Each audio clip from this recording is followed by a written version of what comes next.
Hey everyone, thanks for tuning in. If you're new here, consider subscribing. It really helps keep these stories coming. And while you're here, let me know in the comments where you're listening from. Now, sit back, relax, and let's get into the story. I clocked in at 21:58. The badge reader on the staff entrance took a second swipe before the lock thunked, and the door gave a short shudder in its frame.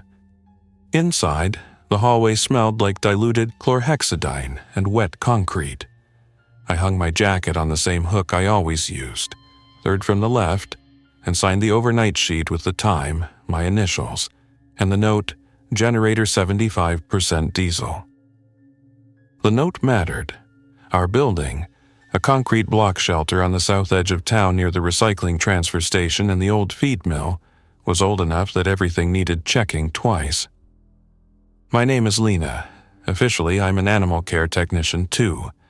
On the night this started, I was the only caretaker on duty. The shelter sat at 41 South Industrial Way. Our hours were 11 a.m. to 7 p.m. for the public, but animals didn't care about hours, so there was an overnight shift. We had 2 kennel blocks, A and B, with 28 runs each. A small isolation wing we called ISO, and a cattery made of glass-front condos that made visitors feel better about the whole thing. There was a sally port with a roll-up door for animal control trucks, a laundry room with 2 big front-loading machines, and a clinical room with the anesthesia machine, oxygen tanks, and the medication safe. We had a Ford Transit van for off-site events and emergencies. We had guillotine doors in most dog runs so you could shift dogs from side to side for cleaning without getting bitten or letting anyone out. I ran through the standard checks. I verified doses on the medication board. Methimazole for Biscuit, the 14-year-old tabby, carprofen for Huck the hound with an old knee repair, and doxycycline for 3 kennels marked with K9 cough. I counted syringes. I checked the AED battery indicator in the lobby. I cycled the washdown hose to purge the stale water. I looked at the generator panel, transfer switch on auto, green light steady. The dogs were at their evening volume. Some breeds barked in short bursts like someone tapping on plastic. Others went on and on. I knew who was complaining and who was saying hello. Juniper, a shepherd mix with perfect sit-in down on hand signal, offered a quiet whine whenever I walked past. Ghost, a white husky with ice eyes, let out long notes that rose like an ambulance siren and then cut off clean. Moon, a pit mix, did that soft woo-woo that made volunteers laugh. The sound level meter in my head said routine. At 22:17, the tone changed. There's no better way to put it. It wasn't louder at first. It shifted from scattered noise to a coordinated alert. Dogs that never vocalized started with low, regular huffs. Dogs that always barked switched to shorter, tighter barks, almost synchronized. I stopped in the aisle between A12 and A13 and stood still with my hand on the latch of a kennel gate. The air felt colder. The HVAC kicked on. I could hear the high-pitched whine of the blower push air down the length of the block. I did the outside check. I walked to the back door, opened it, and stepped onto the concrete pad by the dumpster and the hose reel. The parking lot lights threw a yellow cone onto the asphalt. The gate to the service alley was locked. I listened. The city usually had a low roar at this hour. Freeway noise from the bypass, a train horn once an hour, sometimes a loud motorcycle near the warehouse district. It was quiet. Then, a car somewhere in the distance ran flat out and didn't lift off. It stopped with a harsh impact sound, then nothing. "Okay," I said out loud to nobody. I went back inside, locked the door, and walked the aisles again slowly. I gave out kennel cough cookies, just bland treats, to some of the nervous ones. I spoke in the same even tone we were trained to use. Short phrases, simple, repeatable. Good dog, easy, wait. I topped off water bowls. I double-checked guillotine latches to make sure the spring's seated. You don't want a dog working a poorly seated latch and pushing the door up with a nose. At 22:29, my phone buzzed with the city alert tone. The screen lit the shadows of the hallway. Emergency alert, public safety, stay in place. Secure doors and windows. Avoid travel. More info to follow. It linked to the city's alert page, but the page wouldn't load. The phone flashed the 5G icon without bars. My battery indicator read 31%. I didn't panic. We have plans for power outages, for heat waves, for frozen pipes. We have a bomb threat protocol in a binder by the front desk. I switched the front door lock to auto and tested it with my badge. Locked, I closed the sliding glass window to the lobby and pulled the steel shutter in the cash drawer area. I turned off the lobby TV and the adoption slideshow screens. At 22:33, someone pounded on the glass entry door hard enough that the metal frame vibrated. I moved through the staff hall to the lobby and hit the intercom. "Shelter's closed," I said. I kept my tone calm and clear. "If you have an animal emergency, call the number on the door and animal control can respond when available." "It's people," a man said.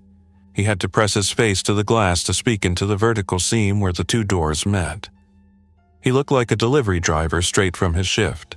Black jacket, reflective stripes, a logo with a fast arrow. His right sleeve was dark with something wet. Behind him were two more figures, one standing, one on the ground leaning against the outdoor bench with her head down. "Please." She fell. She won't wake up. I hesitated 3 seconds and counted them, which is what our trainer teaches for decisions. It wasn't safe to ignore people at the door. It wasn't safe to open and risk losing control of the lobby. But you also don't leave people outside who need help. I had the AED, basic first aid, and a lockable inner door to the kennel corridor. I made the call. "I'm going to open," I said. "Step back when you hear the buzz, come in slow, stay in the lobby." I buzzed the lock, opened the right-hand door, and moved to the side.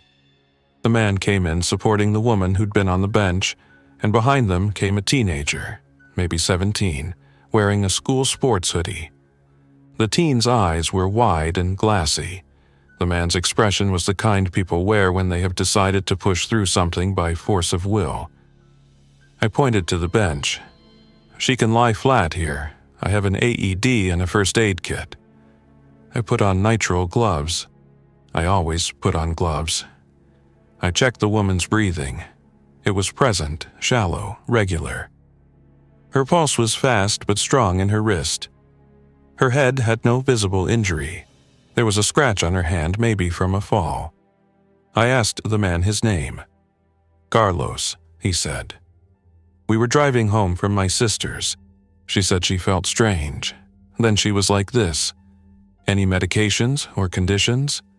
"She's healthy," he said, like an apology. The teen stood near the door and stared. I was about to say I would call for help from the landline in the back when the woman sat up with a sudden, stiff movement that made the frame of the bench clank. She turned her head without focusing on me or anyone else. Her eyes were open. She stood up too quickly and swayed. Her mouth opened and closed like she was trying to find air but didn't seem to notice or care that she wasn't getting enough. I put a hand out. "Please sit," I said, in the same voice you use for a dog in a doorway. "We'll get you water." She didn't respond. She stepped toward me in a straight line with her face neutral, gaze unfixed. It was not like shock, and not like a seizure, and not like fainting. It was like her body was on a program that had nothing to do with the room. The dogs in the back picked up the new rhythm. The sound poured through the corridor door like a pressure wave. I put distance between me and the lobby, because the lobby was a trap if you let people past you. I positioned myself by the interior door to Kennel A with my badge lanyard wound around my hand so I wouldn't drop it. "Carlos, step back behind the counter," I said. He did. The teenager backed toward the door and then turned and locked it. Good. The woman moved to the edge of the clerk's counter and pressed into it as if she hadn't noticed it. Her body kept trying to go forward. Her face stayed blank. I didn't like how the energy felt. It wasn't a panic scene. It wasn't loud. The TV was off. The HVAC fan hummed. The sound was the dogs. I opened the interior door to Kennel A, stepped through, and closed it behind me. The lock clicked. I stood in the narrow strip between the sealed door and the first two runs. The dogs closest to the doors, A01 and A02, were both medium mixes. A01 bounced and hit the chain link with his front paws. A02 showed a hard stare at the door. Further back, the shepherds were at full attention. The sound was endless, and it had no gaps. I took out my phone to call the animal control supervisor and the on-call vet tech. The bars flickered and the battery dropped to 29%. I dialed the supervisor's number from muscle memory. The call failed. I tried the extension from the staff desk. The VoIP phones were dead. I scanned the shelf by the door and grabbed the handheld radio we kept for backup. It was set to our internal channel. I toggled the switch to scan and heard a sequence of broken transmissions from Animal Control Dispatch about service calls on hold and repeat last, and then nothing. I turned it back to our internal channel. "Dispatch, this is shelter overnight, please advise," I said, because it felt like you should say it exactly. Nothing answered beyond static. I went back to work because routine is the most useful thing in a building. I moved through Kennel A with my cleaning cart and used the excuse to check latches and guillotine doors. The guillotine doors were the key to shaping the building. Each run had two sides with a sliding door between. If you dropped the door and clipped a spring pin through, a dog couldn't nose it up. If you left the spring pin off, a determined dog might lift it. I put the pins in on every occupied run in A. I moved through B and did the same. It took 7 minutes. At 22:48, the power went out. It didn't flicker. It clicked, went dark, and came back at a lower level as the emergency circuits took the load. The kennel aisles went to red-lit exit signs and a few emergency overheads that came on at 30% brightness. The HVAC shut off. The alarm panel chirped. The building changed shape and temperature instantly.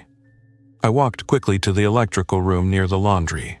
The generator panel showed transfer complete. The fuel gauge LED ladders were steady at 3/4 full.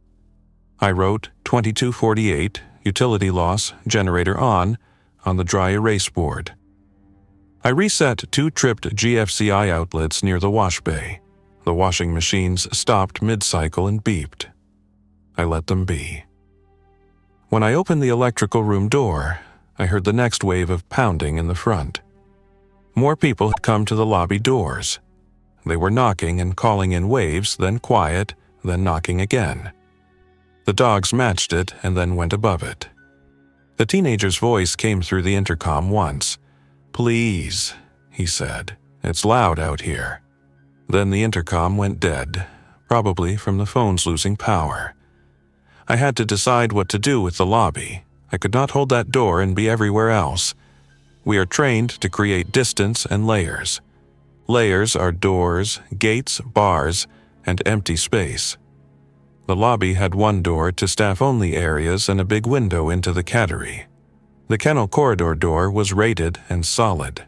I thought about letting the lobby empty into the hallway and into the kennel block so people could spread out, but there was nowhere for them to go from there except deeper into the building, into areas where we had oxygen tanks and anesthetic gas and needles. And there were the dogs. I slid the deadbolt on the interior door and reinforced it with the old rolling file cabinet we kept for forms. It wasn't engineered as a barricade, but it would make the door heavier. I logged what I did on the overnight sheet because I never wanted someone to ask, "Why didn't you write this down?" At 22:58, I went to ISO to check 2 dogs with signs of kennel cough and a foster cat awaiting pickup. ISO had its own HVAC and a modest pressure difference, just enough that when you opened the door, you got that soft push or pull. The pressure was gone now with the HVAC off. I topped water, checked temperatures on the wall thermometers, and put 2 extra towels in each kennel to help with warmth if the power stayed on emergency circuits all night. I took inventory of leashes and slip leads. I pulled a dozen out and looped them onto the belt hook at my hip, plus 2 brake sticks and a can of animal-safe deterrent spray we used for breakups in play yards. I put catch-all control pole in the corner closest to the exit door and leaned a second one by the staff hallway. I unlocked the rear vehicle gate with the brass key from the key safe, but left it pulled down so it looked closed from outside. I moved to the van. It was parked in the covered bay. I checked fuel, half a tank. I checked the keys, hung on the hook. I opened the rear and started loading supplies like I'd been taught for emergency evacuation. Water jugs, 30-pound bags of kibble, canned food, small cans of specialty diet, collapsible bowls, gloves, towels, a few soft muzzles, a wire crate folded flat, a gallon of diluted kennel disinfectant we could use on anything, flashlight batteries, a basic toolkit, 4 spare slip leads, and the kit marked disaster box with a laminated checklist that smelled like Sharpie ink. I added poop bags because if you think properly, you think about everything. At 23:10, the lobby voices changed from calling to a humming chant of nonsense syllables. It was not words in any language I knew. It didn't sound like prayer, it sounded like a recorded loop, except it shifted in length each time. I could hear it clearly in the kennel corridor, so I knew the group at the door was larger. The dogs began to choose between engaging and retreating. Some pressed to the front of their runs, eyes bright, tails taut. Others moved to their beds and lowered their bodies, trying to make themselves small. You learn what fear looks like in every species that comes through your door. I walked to the cattery because quiet creatures are the easiest to forget. The cat rooms glowed blue from the emergency lights. Biscuit was asleep with her chin on the lip of her bed. The kittens in Condo C7 were a pile of 3. I opened the cabinet, took 3 pillowcases and set them by the exit, because if you need to move cats fast and you don't have carriers, you use pillowcases tied with a loose knot. It's not ideal, but it's safe for a short carry and better than bare hands. I checked my phone again. Battery, 22%. Bars, none. I switched to low power. I opened the Notes app and wrote a list with timestamps in case I needed to hand someone a summary later. If you can leave a record, you do. At 23:19, I saw the first figure inside the kennel block that wasn't a colleague and wasn't a volunteer. He wasn't in the kennel block proper. He was standing at the far end of the lobby, beyond the interior door, in the rectangle of glass that framed the hallway. He had one hand flat on the glass and his head turned to the side like he was trying to push through with his cheek. He wasn't one of the 3 I'd let inside earlier. The glass shook a little, but the door held. He didn't bang like the others had. He pressed and slid and pressed again, with no rhythm. After a minute, he stepped out of sight to the left. I didn't hear the door release or the latch. That meant the door was still holding. I breathed. At 23:24, I pulled a whiteboard off the hook near Kennel B and wrote Plan A with a dry marker. Under it, I wrote, "Keep animals inside, hold lobby, wait for AM staff." Under that, I wrote, "If lobby breach layers." Under that, I wrote, "If power loss beyond emergency, rotate kennel doors, reduce stress." Then I wrote, Plan B, open paired runs in A to create noise and motion corridor away from staff door. Use guillotine barriers to channel, prepare van, prepare side exit. Use hand signals, use treats. Hand signals matter in a building full of dogs. We use them daily. Sit is a palm facing up, bending at the elbow. Down is a finger to the ground. Stay is palm out like a stop sign. We had 5 dogs who knew wait on hand signal from the far end of the aisle. Those 5 were my core: Juniper, Ghost, Moon, Huck, Ranger, a cattle dog who could turn on a dime and would keep his eyes on your hands like they were subtitles to reality. At 23:31, the emergency lights dipped once. The generator dipped in tone, then leveled. The alarm panel chirped again. I moved to the mechanical closet where the sprinkler riser lived. I looked at it the way you look at something you're not supposed to touch unless you have to. It was a standard wet pipe system, red-painted riser, main control valve with an OS and Y handle, water motor gong outside, flow switch, and the inspector's test valve with a small drain that ran to the floor. We had done a test last month. I remembered where the test valve handle was and how far you had to turn it. I didn't plan to shut off anything. I noted the position of the valve wheel and the seals on the tamper switch. I also noted the red cabinet with the fire hose rack in the corridor. I rehearsed in my head what I would do if I needed to make loud water on purpose to create a distraction. I didn't like any of it, but I wanted the thought through. I walked back to Kennel A. I took Juniper's leash off the hook and showed it to her through the chain link. Her ears went up. I made a circle with my fingers and she sat without a word. I fed a treat through. I did the same with Ranger, Huck, and Moon. Ghost stared and gave me that long, even howl again, then sat. I nodded like he could read my face. I did one more thing before I started changing the building's shape. I took the key to the long metal cages in the back and opened 4 of them. I put blankets in them and water cups clipped to the bars. If we had to move animals by stacking small cages in the van, I wanted the cages ready.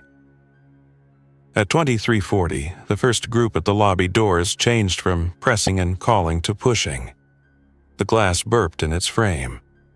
The metal strip over the weather seal made a grinding sound. The automatic closer at the top bent a few degrees. They were working at it in a low constant way that didn't care about effort. A low thud came every 10 seconds like a head or shoulder finding the same spot by chance over and over. The teenager's voice didn't come again. I thought about him, and I didn't let that thought take over anything. I started Plan B at 23:42. I opened the guillotine on A01 and A02 at the same time, and dropped them both to pin, so those 2 dogs had both sides but no access to the aisle. I moved down the line in odd even pairs. The effect was a set of alternating noise boxes. The dogs moved back and forth and made motion inside their runs, which pulls visual focus away from the center aisle. In the rescue world, we call it enrichment by movement, even when the movement is just pacing. But tonight it was also a tactical decision to draw attention away from doors. I left 4 runs closed near the staff door as a quiet zone. I'd eventually use that zone as the staging area for the obedient dogs. I opened the guillotines in Kennel B on a delay so the rhythm shifted between the 2 blocks. I didn't want a straight line of silence anywhere near a door. Sound and moving shapes keep unfocused people from seeing the simple things like a latch. I unlocked the back vehicle gate fully and rolled it up 1/2 meter so it looked like it hadn't changed. I slung the bag of treats and clipped the whistle to my shirt. We don't use whistles much indoors, but I wanted one more signal that would cut through noise. At 23:49, I moved Juniper into the aisle. The moment I opened her gate, I put my hand up for sit and stepped into the space without tying her leash. She sat. I clipped the leash on, looped it around my waist, and moved her to the staging area. I did the same with Ranger and Huck, then Moon with a soft muzzle, just because he tended to mouth when stressed. Ghost took 2 tries. On the first try, he jumped sideways at a shadow and the slip lid missed his head. On the second, he slipped his head through and leaned his weight against my leg like we were old colleagues. I put all 5 in the quiet zone on sit-stays and fed each a slow count of 3 small treats. I took a breath. I told them, "We're going to the van." I said it like they spoke English. They didn't, but my body posture mattered. Calm in, calm out. I opened the side exit door crack to check the outside. The parking lot was a dirty square of light. The van was 10 meters away. The night smelled like cold oil and rain that wasn't falling. The fence line along the alley had one man standing at it with his head tipped back as if he were looking at the top rail. He didn't move. A figure crossed the far edge of the lot with a motion that ignored the chain link like it was a picture and not a barrier. It turned and walked the length of the fence with a steady pace. It didn't stop. It didn't scan. It didn't react to the van or the door. I pulled the door closed again and clicked the latch gently. At 23:54, the lobby doors finally gave a clean noise I will remember forever. It sounded like an aluminum ladder twisting. The vertical mullion between the doors bowed inward. The lock held, but only by friction. The chanting stopped. The sound that replaced it wasn't a shout. It had no content beyond intent, forward. The dogs in the front runs froze and stared at the lobby door with hard, concentrated looks. I went to the cattery and made 3 pillowcase bundles. One for Biscuit, way heavier than she looked, one for the kittens, and one for a ginger tom named Sparks. The pillowcases moved like living sacks in my hands. I put them in the staff bathroom with the door closed because a bathroom is a good last resort safe, and then I propped the cattery door open a hand's width so I could get back in without fumbling a key if my hands were full later. I marked the door with a towel so I could see it in low light. At 23:58, my phone buzzed one more time before it went to 18% and quit trying to talk to the tower. The alert was the same as before, but with one addition. If you are in a secure location, remain there. Do not open doors to unknown persons. Emergency services are delayed. It was short and clinical. I wish there was a bit of context and then remembered that context was what makes people argue. I put the phone in airplane mode to save what I had for a light if I lost my flashlight. The first minute of a new day rolled across my watch face and it felt like the building decided it could change again. Midnight at a shelter is different. The routine from evening is done and the routine for morning hasn't started. You can decide practically anything. I put hands on the control pole and the deterrent spray and felt their weight at the same time. I put them both down. I put a slip lead in my pocket and another around my neck. I took Juniper, Ranger, Huck, Moon, and Ghost in a line with 2 leashes daisy-chained through belt loops, and I led them to the side exit that opens into the covered bay. I opened the door and stepped into the empty air of the loading area. The dogs' noses moved. They took the air into their heads and told me things with the set of their ears. Juniper lowered her head and looked left. Ranger's tail went level. Ghost's fur didn't change. Moon made one quiet woo and then stopped. We crossed to the van. I opened the side door. I put 2 dogs in, then 2 more, then the last in the footwell on a downstay. I closed the door, not all the way, just enough to latch without sealing so I could hear inside. I moved to the driver's door. I sat. I set the keys in the cup holder and put both hands on the wheel. I turned the key. The transit coughed in a way that said old gas or flooded intake and then caught. The dash lit in emergency mode dim. I checked fuel again because I always check twice. Half a tank. That was enough to idle, more than enough to move we needed. I let it idle to warm. The noise in the parking lot shifted like a tide. Figures moved at the far edge and then moved away again. The alley was a narrow black slot behind the fence. I put the van in drive, eased forward, and then stopped. Something new was moving inside the building, not outside. It was a complicated sound like a metal gate sliding and then catching on concrete. I shut off the engine immediately because the sound of a vehicle idling can mask the important sounds you need. I got out and left the door open. I jogged to the side exit with the light from the bay, making my shadow long and thin on the wall. I opened the side door and stepped into the kennel corridor. The air smelled like hot dust in the inside of a paper bag. The emergency lights lit a strip down the center of the floor like a runway. The sound was figures moving between the rows of cages, contacting them over and over as if the bodies were mapping the space by bumping and sliding. The lobby door must have finally failed. The figures were in the kennel block, moving along the central aisle, brushing the chain link. Hands slid along the gate fronts. Heads touched and dragged. That was the sound. The zipper of metal on metal and nylon on chain link. The dogs were a mix of silent and relentless. Some pressed to the back of their runs and lifted their lips without sound. Some barked short explosive barks one at a time. I didn't try to move toward the lobby. There was nothing I could do there. I stepped behind the crossgate near the staff door and secured the latch with the double clip, then put a carabiner through the square of the chain link to make a second point. I took out the control pole and placed it through the bars like a lever. I swung the small crossgate in B closed and clipped it too. I turned and looked at the mechanical closet again. It had become a choice. I could open the inspector's test valve on the sprinkler riser. That would send water through a small orifice to simulate one sprinkler head. The water would dump to the floor drain in the mechanical room, but the flow might trigger the water motor gong outside and the horn strobe inside if the panel still had power. It would also fill the corridors with a noise like rain on tin. It wouldn't drench the kennels. It would create a sound and a motion near the ceiling that might draw eyes and steps away from the central aisle for a moment. It would also bring people, if they were still people, to the mechanical room door. It was one more layer I'd have to defend.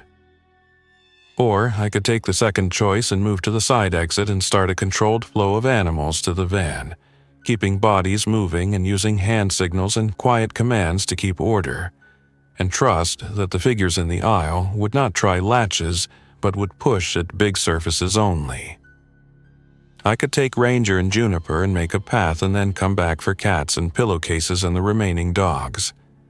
If I did that, I had to move now before the figures reached the staff door crossgate. I looked down the aisle.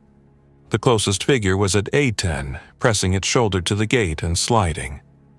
It didn't look up when I looked. It didn't look, period.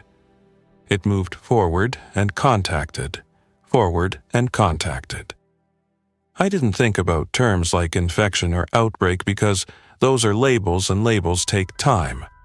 I thought about layers and hinges and the time it takes to move a dog that trusts you and the time it takes to move a cat that does not. I thought about the teenager's voice on the intercom and the way Ghost had sat without my hand on the leash. I chose both options at once, as far as I could. I moved to the mechanical closet. I opened it, stepped inside, and turned the inspector's test valve a quarter turn, then a half turn, then full. The water rushed. It made the exact sound I remembered, a strong, narrow stream hitting a drain. After 2 seconds, the horn strobe in the corridor lit and chirped, then settled into a steady alarm tone, not deafening but big enough to fill the air. The water motor gong outside began to clatter. The dogs reacted to the change first with a rise in pitch, then a settling. The figures in the aisle slowed. One turned its head toward the light of the horn strobe as if the horn was a magnet pulling an iron rod. I stepped out of the closet, closed the door, and slid the latch on the hasp. I moved to the side exit and opened it wide. The alarm tone hid the small noise. I whistled one short note. Ranger stood. Juniper stood. Ghost shifted to position behind them like we had practiced for nothing but ordinary reasons. I held my hand out and brought it down. Down, I said to the dogs in the quiet zone that I wasn't moving yet. They settled and waited. I led Ranger and Juniper to the van at a fast walk. We moved past the covered bay into the open. The night air felt different on my face. I opened the side door wider and put them in. I turned, jogged back inside, and repeated it with Ghost and Moon. Huck hesitated at the threshold the way some dogs do in unfamiliar doorways with light differences. I put my palm to the floor and patted twice. He came. On the third round, I grabbed the pillowcase bundles. Biscuit's weight pulled at my wrists. The kittens moved like water in a bag. Sparks hissed once and then settled. I put them in the front passenger footwell with the seat forward and the lap belt wrapped through the pillowcase knot to keep them from sliding. I tucked a towel around them. My brain kept itemizing.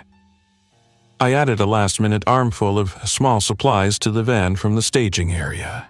A flashlight, a first aid kit, a jar of peanut butter, a stack of printed intake forms that would be useless soon, but gave a sense of order, and a Sharpie. I threw in the bag of microchip scanner and thought, pointlessly, that none of the figures in the aisle had collars. The alarm horn made its steady tone. Water ran in the mechanical closet with the sound of a hard shower. The van idled. The dogs breathed. The figures in the aisle moved with their same forward contact forward pattern. They were halfway down B now. The crossgate held. I got in the driver's seat. I put it in reverse and then back to drive to test the shifter because habits keep your hands busy and calm. I turned the wheel to pull away from the loading ramp. The engine coughed, stumbled, and died with a shudder that felt personal, like a friend's hand slipping from yours, not by choice. The dash went dark, then brightened to the faint level of emergency power. I turned the key. The starter clicked and gave up. I tried once more with the clutch like it was a manual even though it wasn't. The transit didn't care. The van had stalled. It stayed stalled. I didn't bang the wheel. I put both hands flat on it and counted to 3 because counting is what gives you a bridge between two decisions. I looked over the hood at the edge of the loading ramp where the concrete met the asphalt like a shallow step. I looked back at the side exit still open into the kennel corridor where the horn strobe flashed and the water made its small river. The figures in the aisle were 3 gates from the staff crossgate now. Their hands slid along the metal like they were searching for heat and finding only cold. I had 2 choices I could execute immediately with tools in reach. I could abandon the van in place, open the side gate that led to the narrow employee walkway, and move the animals and myself out on foot, moving between shadows and using the line of the building and the fence as cover to reach the secondary exit at the far end of the lot. That route had 3 blind corners and 1 wide point where the lot opened to the street. I had leashes, and I had 5 dogs who would follow hand signals in a whisper of voice. The cats would ride in my arms in their cloth bags. It was possible. Or I could go back inside and turn the sprinkler test off and then use the washdown manifold to flood the kennel aisle directly. If I opened all 3 hose bibs and the floor drain in the center, I could lay down a sheet of water that would change traction and sound. I could use the fire hose rack and aim a stream at the ceiling to make a curtain.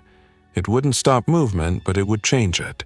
I could buy 1 clean minute in a straight line down the staff hall to the second exit door and into the back alley where the dumpsters made a funnel. That path was clear of people a minute ago. It might still be clear.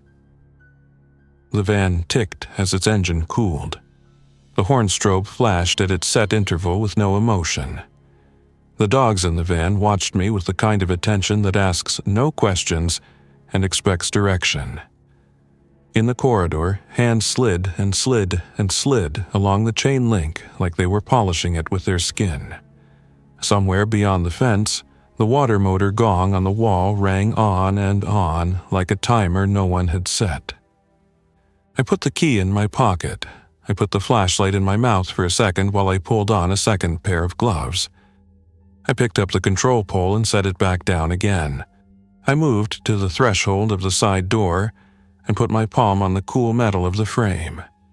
I looked right toward the employee walkway and left toward the interior, and my body made the decision before my head finished weighing the numbers. I had trained the dogs, I had built the layers. I had sound and water and doors. I knew the shape of the building and the time it took to cross it. I knew my own reach through those distances like measuring tape. I stepped forward to do the next necessary thing.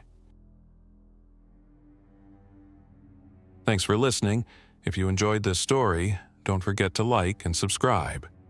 Your support keeps these creepypastas coming. Until next time, stay alert, stay safe, and never ignore the feeling that something is watching.